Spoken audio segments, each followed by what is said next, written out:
है, उसकी देखभाल भी करता है और उसके रिस्क का भी एहतमाम करता है।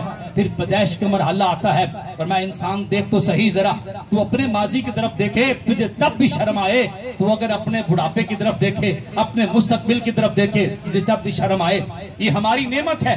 तू जिस जगह पे भी जाके खड़ा होके सोचेगा ना पहले भी मेरी नेमतें होंगी, बाद में भी तेरी नेमतें होंगी, तो फिर भी 70 साल हो गए, 60 साल हो गए, आज एक बंदा बहावल नगर जाना हो, वहां उतरना हो, आंख उसकी बंद हो जाए, वो काड़ा शहर चला जाए, 2-3 घंटे सफर करके आगे चला जाए, जब उसकी आंख खुलेगी बड़ी शर्मिंदगी होगी। लोग क्या कहेंगे, जनाब सूट बड़ा अच्छा पहना हुआ है, इसे यही नहीं पता कि इसकी मंजिल कौन सी है। बहावल नगर उतरना था, वो काड़े चला आया, सो के आ गया, इसे खबर ही नहीं थी, इतना सुस्त आदमी है, इतना सोया हुआ है। हजराते मोहतरम, यहाँ 2-3 घंटों की बात नहीं, यहाँ 70 साल हो गए। रहमान का रास्ता कोई और था, वो छोड़ के शैतान के रास्ते पे बंदा लगा हुआ है, लेकिन मालिक फिर भी कहता है आजा मेरी बारगाह के अंदर, सिर्फ एक मर्तबा छुप के मेरी बारगाह में ये कह दे, मालिक मैंने सारी जिंदगी तेरी बारगाह के अंदर गुनाह किए है, तेरी नाफरमानी की है, या अल्लाह मुझे माफ फरमा दे। फउलाइका युबद्दिलुल्लाहु सय्यातिहिम हसनात, फरमाया मेरा वादा ये है मैं तुम्हारे सारे गुनाहों को नेकी में तब्दील फरमा दूंगा। अल्लाह अकबर,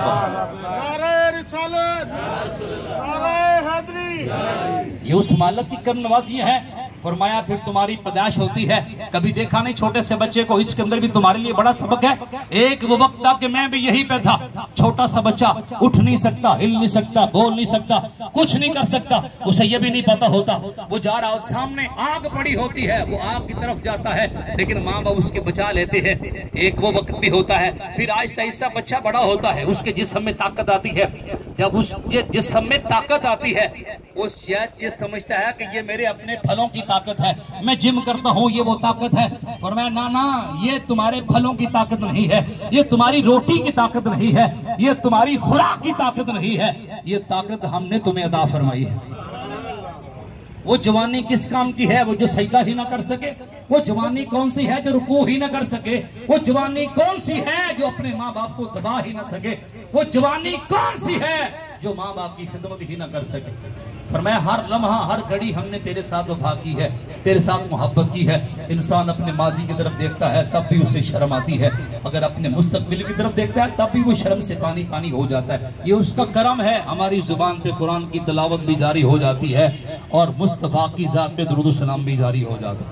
मोहब्बत के साथ कोई जुबान खामोश न रहे, बवाज़ बुलंद एक मरतबा दुरूशी पढ़ लें। अल्लाहुम्मा सल्ली अला सय्यिदिना व मौलाना मुहम्मदिन व अला आलि सय्यिदिना व मौलाना मुहम्मदिन मुबारक वसल्लम सल्लल्लाहु अलैहि सलातु व सलामुन अलैका या सय्यदी या रसूल अल्लाह व अला आलिका व सहाबिका या सय्यदी या हबीब अल्लाह।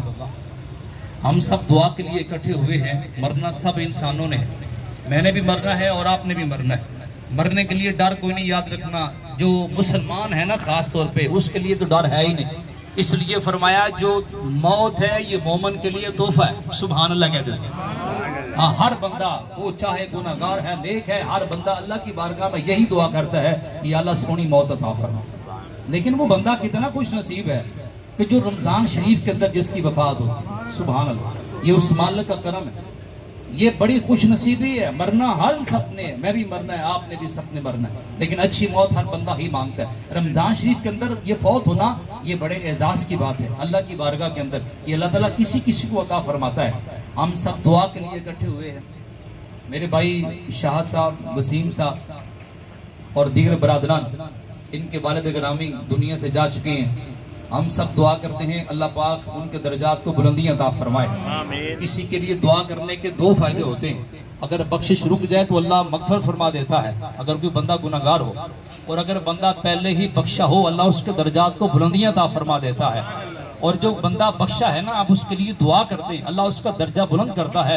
अब फिर वो अल्लाह की बारगाह में दुआ करता है, या अल्लाह जिस तरह उसने मेरे लिए दुआ की है, जमीन पर बैठ के मैं तेरी बारगाह में दुआ करता हूँ, या अल्लाह उस बंदे के लिए भी अच्छी बख्शिश अता फरमा।